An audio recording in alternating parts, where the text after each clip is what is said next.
Hi students, 11th chapter Integral Calculus exercise 11.5.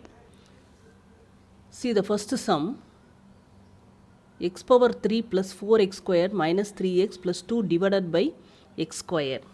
Okay, now integrate, அதனால் integral dx கொடுத்துருக்க சம எழுதி integral dx. இப்போ divided by x squared இருக்கிறதுனால each and every term divided by x squared, ஒவ்வொரு டேர்ம்லையும் x squared all divide பண்ண போகிறேன்.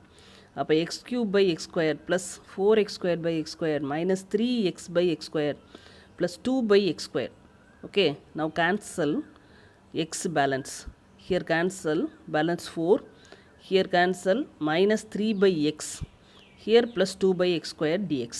Okay, இப்போ ஒவ்வொரு டேர்மாக இன்டகிரேட் பண்ண போகிறோம். எக்ஸை இன்டகிரேட் பண்ண போகிறோம். ஓகே, எக்ஸை இன்டகிரேட் பண்ணால் எக்ஸ் ஸ்கொயர் பை 2. 4 கான்ஸ்டண்ட்டை இன்டகிரேட் பண்ணால் கூட ஒரு எக்ஸ் சேரும், 4x. அதே மாதிரி 3 இன்ட்டு 1 பை எக்ஸ்னு அர்த்தம். 1 பை எக்ஸை இன்டகிரேட் பண்ணால் லாக் மாடுலஸ் ஆஃப் எக்ஸ். அப்போ minus 3 log modulus of x. Okay, இந்த டேர்மில் என்ன பண்ணுறேன், கீழே இருக்க பவரை மேலே கொண்டு போகிறேன். அப்போ எக்ஸ் பவர் மைனஸ் 2 ஆகும். அப்போ இதை இன்டகிரேட் பண்ணும்போது 2 எக்ஸ் பவர் கூட ஒரு ப்ளஸ் 1 சேர்க்கணும் இல்லையா. ப்ளஸ் 1 சேர்த்தோம்னா மைனஸ் 2 ப்ளஸ் 1 மைனஸ் 1 ஆயிரும். X power minus 1 divided by minus 1 plus c. இப்போ அரேஞ்ச் பண்ணிக்கலாம். X square by 2 plus 4x minus 3 log modulus of x. Here the minus 2, இந்த x power minus 1, 1 by x ஆயிரும். அப்போ minus 2 by x plus c. Okay, second sum, root x plus 1 by root x whole square. Okay, அப்போ root x plus 1 by root x whole square integral dx போட்டுக்கிறோம். இப்போ a plus b whole square ஃபார்மில் இருக்குது. இது a plus b whole square ஃபார்மில் இருக்குது. அப்போ a square, இப்போ root x whole square plus 1 by root x whole square plus 2ab. அப்போ 2 into root x into 1 by root x cancel ஆயிடுச்சு. root x whole square ரூட்டும் 2வும் cancel ஆகி x ஆயிரும். அதே மாதிரி இங்கே கேன்சல் ஆகி 1 by x ஆகும். இங்கே 2. Okay, x plus 1 by x plus 2 dx கிடைக்கும். ஓகே, இப்போ எக்ஸை இன்டகிரேட் பண்ணோம்னா x square by 2. 1 by x integrate பண்ணால் log of modulus of x, log modulus x plus 2x கான்ஸ்டண்ட்டை இன்டகிரேட் பண்ணால் கூட ஒரு x சேரும், 2x plus c. we get a answer. Okay, third sum, 2x minus 5 into 36 plus 4x. Okay, இப்போ என்ன பண்ண போகிறோம், 2x ஆல் இந்த டேர்மை மல்டிப்ளை பண்ண போகிறேன். அப்போ 2x into 36 72x, 2x into 4x 8x square, minus 5 into 36 minus 180, minus 5 into 4x minus 20x dx. Okay, arrange பண்ணிக்கிற போகிறேன். 8x square 72x minus 20x subtract பண்ணோம்னா plus 52x minus 180 dx. now integrate 8 x squared integrate பண்ணால் x cube by 3 plus 52 x squared by 2 minus 180x plus c. எல்லா டேர்ம்லேயும் ஒரு constant சேர்க்கணும். Okay, இப்போ cancel பண்ணிக்கலாம். Cancel பண்ணால் 26 ஆகும். அப்போ 8x cube by 3 plus 26x squared minus 180x plus c. Okay, and fourth one, trigonometric value cot squared x plus tan squared x. cot squared x integrate cot squared x plus tan squared x dx. cot squared x நமக்கு டைரெக்டாக என்ன பண்ண முடியாது, integrate பண்ண முடியாது. ட்ரிக்னாமெட்ரிக்கில் power வந்துச்சுன்னா பவரை வந்து நம்ம டைரெக்டாக என்ன செய்ய முடியாது, இன்டகிரேட் பண்ண முடியாது. அதனால் என்ன பண்ணுறேன், cot squared x cosecant squared x minus 1ன்னு எழுதிக்கிறேன். tan squared x secant squared x minus 1ன்னு எழுதிக்கிறேன். ஓகே, அந்த கொசிக்கன் ஸ்கொயர்ட் எக்ஸுக்கு சீக்கன் ஸ்கொயர்ட் எக்ஸுக்கு நமக்கு ஃபார்முலா இருக்குது. பட் காட் ஸ்கொயர்ட் எக்ஸுக்கும் tan ஸ்கொயர்ட் எக்ஸுக்கும் ஃபார்முலா கிடையாது. அதனால் காட் ஸ்கொயர்ட் எக்ஸுக்கு trigonometry formula cosecant squared x minus 1, tan squared எக்ஸுக்கு secant squared x minus 1 dx. Arrange பண்ணிக்கலாம். Cosecant squared x plus secant square x minus 1 minus 2 dx. Okay, cosecant squared x integrate பண்ணால் minus cot x plus secant squared x integrate பண்ணால் tan x minus 2 integrate பண்ணால் கான்ஸ்டண்ட்டை integrate பண்ணால் X கூட சேரும். இப்போ minus 2x plus C. Okay, அப்போ tan x minus cot X minus 2x plus C. we get a answer. Okay, fifth sum, cos 2x minus cos 2 alpha divided by cos x minus cos alpha. Okay, now integral cos 2x minus cos 2 alpha divided by cos x minus cos alpha dx. Okay, இப்போ இந்த டேர்மில் cos 2xக்கு நமக்கு ஒரு formula தெரியும், 2 cos squared x minus 1. அதே மாதிரி cos 2 alphaக்கு 2 cos squared alpha minus 1 divided by cos alpha cos x minus cos alpha dx. Okay, இப்போ இந்த மைனஸ் இங்கே உள்ளே கொண்டு போகிறோம். இப்போ 2 cos squared x minus 1 minus 2 cos squared alpha இங்கே ப்ளஸ் 1 ஆயிரும். ஓகே, அந்த ப்ளஸ் 1 மைனஸ் 1 கேன்சல் ஆயிரும். நமக்கு பேலன்ஸ் என்ன கிடைக்கும், ஒரு 2 காமனாக இருக்கும். 2 காமனாக வெளியே எடுத்துட்டேன். Balance cos squared x minus cos squared alpha divided by cos x minus cos alpha dx. Okay, இப்போ a squared minus b squared. a squared minus b squared formula a plus b a minus b. a plus b a minus b. Now cos x minus cos alpha cancel. Okay, balance 2 into cos x plus cos alpha dx. cos x integrate பண்ணோம்னா sin x. cos x integrate பண்ணால் sin x. cos alpha constant, x term இல்லைனா constant. constant integrate பண்ணும்போது நாங்கள் கூட ஒரு x சேரும் இல்லையா. அப்போ x cos alpha plus c. அப்போ 2 into sin x plus x cos alpha plus c.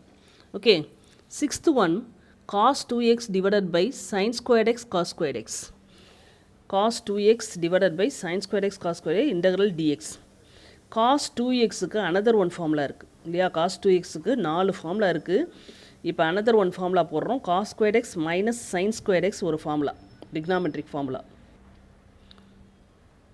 Okay, இப்போ என்ன பண்ண போகிறேன், ஃபஸ்ட்டு டேர்ம் டிவைடட் பை இது minus second term divided by இந்த டேர்ம் ஸ்ப்ளிட் டு 2 டேர்ம்ஸாக பிரிக்க போகிறேன்.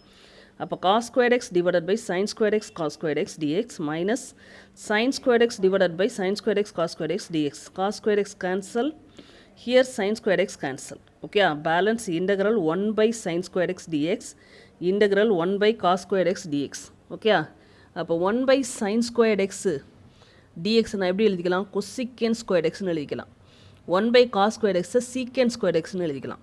cosecant squaredக்கு secant squaredக்கு நமக்கு ஃபார்முலா இருக்குது. அப்போ cosecant squared x minus cot x, secant squared x இங்கே மைனஸ் இருக்குது, minus tan x plus c. Okay, இன்னும் கொஞ்சம் சிம்பிளிஃபை பண்ண போகிறோம். cot டேர்னை என்ன பண்ண போகிறோன்னா sin cos சேஞ்ச் பண்ண போகிறேன். Minus cot cos x by sin x, tan x sin x by cos x plus c. LCM sin x cos x cross multiply, minus காமனாக வெளியே எடுத்துட்டேன். cos squared x plus sin squared x plus c வரும். cos squared x plus sin squared x, what is the value? 1. Okay, அப்போ 1 by sin x cos x, 1 by sin x cos x. Some அட்ஜஸ்ட்மெண்ட்டுக்காண்டி என்ன பண்ணுறேன், ஒரு 2ஆல் divide பண்ணுறேன், ஒரு 2ஆல் multiply பண்ணுறேன். ஏன்னா 2 sin x cos xக்கு நமக்கு ஃபார்முலா sin 2xன்னு தெரியும். அதனால் இந்த டேர்மை நான் என்ன எழுதிக்கிறேன், sin 2xன்னு எழுதிக்கிறேன். இந்த டினாமினேட்டர் 2 அப்படி நியூமரேட்டர் போயிடுது. அப்போ minus 2 by sin 2x plus c. இப்போ இந்த sin 2x நியூமரேட்டர் போனால் என்ன ஆகும், cosecant 2x ஆயிரும். அப்போ minus 2 cosecant 2x plus c. இது வரைக்கும் நமக்கு டிக்னாமெட்ரி இன்டகிரேட் பண்ணி ஃபார்முலா கொண்டு வந்துட்டோம். அதுக்கப்புறம் just simplification. Okay, seventh one, 3 plus 4 cos x divided by sin squared x. 3 plus 4 cos x divided by sin squared x. See that one? Split into 2 terms. 3 by sin squared x dx plus 4 cos x divided by sin squared x dx. Okay, அப்போ 3 sin squared x மேலே போகும்போது cosecant squared x dx ஆகும் plus 4 cos x by sin x into 1 by sin x எழுதலாம். இந்த sin x ரெண்டாக பிரிக்கிறேன், sin x பிரிக்கிறேன். ஒரு sin x cos x by sin x, cos x by sin x cot x மாறிடும். another 1 by sin x இருக்கும், 1 by sin x cosecant x dx. ஃபார்முலாக்கு ஏற்ற மாதிரி அட்ஜஸ்ட் பண்ணி கொண்டு வரணும். ஓகே, இப்போ 3 into cosecant squared x minus cot x plus 4 into integral cot x cosecant x minus cosecant x plus c. Okay, இப்போ மைனஸை common எடுத்தோம்னா 3 cot x plus 4 cosecant x plus c. Get a answer. Next, 8th one, sin squared x divided by 1 plus cos x. See that one? Sin squared x, one important formula already I told, 1 minus cos squared x. 1 minus cos squared x divided by 1 plus cos x dx. 1 minus cos squared x, a square minus b square formula இருக்குது. a square minus b square நான் எப்படி எழுதிக்கலாம், a minus b, a plus b. அப்போ 1 minus cos x 1 plus cos x divided by 1 plus cos x. Cancel 1 minus cos x dx. 1 constant. Constant integrate பண்ணா x. 1x that is x. Minus cos x integrate பண்ணா sin x. அப்போ x minus sin x plus c. We get a answer. Okay. And 9th sum sin 4x divided by sin x. Sin 4x divided by sin x. இந்த sin 4x நான் எப்படி எழுதிக்கிறேன் பாரு, sin 2 into 2x எழுதிக்கலாம். sin 2 into 2x. ஓகேயா? இப்போ இந்த என்ன ஃபார்முலா இருக்குது, sin 2x இருக்கிறதுல 2x இருக்குது. sin 2xக்கு என்ன ஃபார்முலா பார்த்தோம், 2 sin x cos x. அப்போ 2 sin xக்கு பதிலாக இங்கே 2x இருக்குது. அப்போ 2 sin 2x cos 2x divided by sin x. ஓகேயா? நல்ல ஞாபகத்தில் வச்சுக்கோங்க. sin 2xக்கு formula 2 sin x cos x. x இருக்க பிளேஸில் இங்கே 2x இருக்குது. அதனால் 2 sin 2x cos 2x divided by sin x dx. Okay, again இங்கே ஒரு sin 2x வருது. அப்போ இதுக்கும் ஃபார்முலா அப்ளை பண்ணுறேன். 2 sin x cos x. Already இங்கே ஒரு 2 இருக்குது இல்லையா? இப்போ இந்த sin xும் sin xும் கேன்சல் ஆயிடுச்சு. பேலன்ஸ் என்ன கிடைக்குது பாரு, 4 cos 2x cos x dx. cos 2x cos x dx. இப்போ எனக்கு cos 2x cos x என்ன ஃபார்முலாவில் இருக்குது, cos a cos bன்ற ஃபார்முலாவில் இருக்குது. cos a cos bக்கு நமக்கு ஏற்கனவே நம்ம ஃபார்முலா பார்த்துருக்கோம். 1/2 cos a plus b plus cos a minus b. ஓகேயா? அப்போ 1/2 cos 2x plus x plus cos 2x minus xன்னு கிடைக்கும். ஓகேயா? அப்போ இது எப்படி எழுதிக்கலாம், 1/2 cos 3x plus cos xன்னு எழுதிக்கலாம். அதான் இங்கே எழுதியிருக்கோம். இந்த 4 காமனாக வெளியே எடுத்துட்டேன். Integral 1/2 cos 3x plus cos x dx. Okay, இங்கே கேன்சல் பண்ணி 2 integral cos 3x plus cos x dx. அப்போ 2 cos 3xஐ இன்டெகிரேட் பண்ணால் sin 3x divided by 3. ஏற்கனவே பார்த்துருக்கோம் இல்லையா? cos x இன்டெகிரேட் பண்ணால் sin x plus c. அப்போ 2 sin 3x by 3 plus sin x plus c. Okay, see the 10th sum cos 3x cos 2x. Okay, cos 3x cos 2x, similarly the same formula. 1/2 cos a plus b. a plus b na 3x plus 2x 5x plus cos a minus b 3x minus 2x cos x. cos 5x plus cos x dx. அப்போ 1/2 cos 5x integrate பண்ணனா sin 5x divided by 5. cos x integrate பண்ணா sin x plus c. Okay, formula தரவாக தெரியணும். ஃபார்முலாக்கு ஏற்ற மாதிரி கொஞ்சம் adjust பண்ணி கொண்டு வந்துட்டு இன்டெகிரேட் பண்ணணும். ஓகே, அண்டர்ஸ்டாண்ட் பண்ணிக்கிட்டீங்கன்னா ஈஸியாக புரியும். Okay, thank you students.